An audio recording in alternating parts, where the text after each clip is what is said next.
Okay, here's the section that's going to be controversial, but I don't care.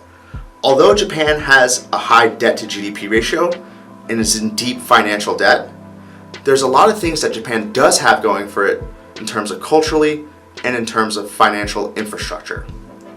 Financially speaking, Japan has one of the largest FX reserves worldwide, which sits at about $1.2 trillion. $1.2 trillion versus about $13 trillion of debt actually improves if you kill the yen. If you kill the value of the yen, the FX reserves to debt ratio actually improves in your favor. But the FX reserves provide one more really interesting opportunity. It provides Japan the flexibility to invest.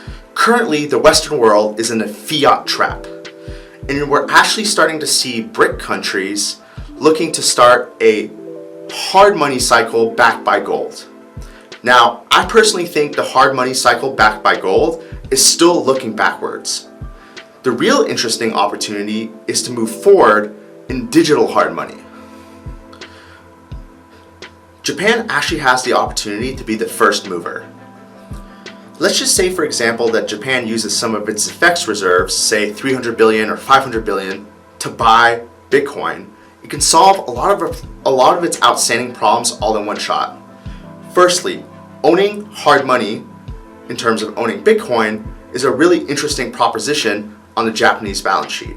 But what's even more interesting is that Japan has a very skilled workforce and a very sophisticated financial infrastructure stack. Here's my trail of thought.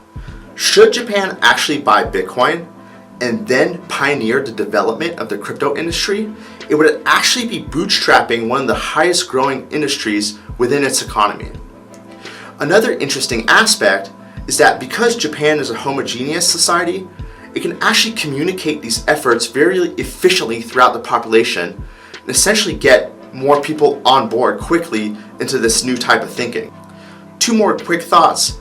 If Japan became the world hub for cryptocurrency development, it could actually attract highly skilled labor as net immigrants who want to develop and start companies within Japan, once again bootstrapping growth but also growing the declining population.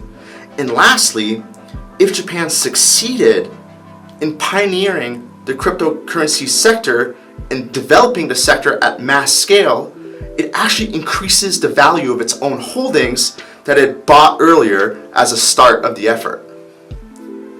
Here's the analogy that comes to mind. It's almost as if the G7 countries were all families looking to buy houses next door to each other, and Japan had the opportunity to pick the ugliest house on the block. But also, all the family members within the Japanese household are expert plumbers, expert roofers, expert painters, expert interior designers. So not only do they have the skills to fix up the ugly house, but they employ themselves while doing it, and then they also add value to the house itself. And by buying the ugly house and fixing it up, it actually makes the whole block worth a lot more. That's the analogy that I make. Now, I know this is really out there and sort of a wild card, but this macro situation has been persistent and deep for a long time. And this is the only solution that I can think of, so I'm just putting it out there in the universe. Anyways, thanks for listening to my ideas.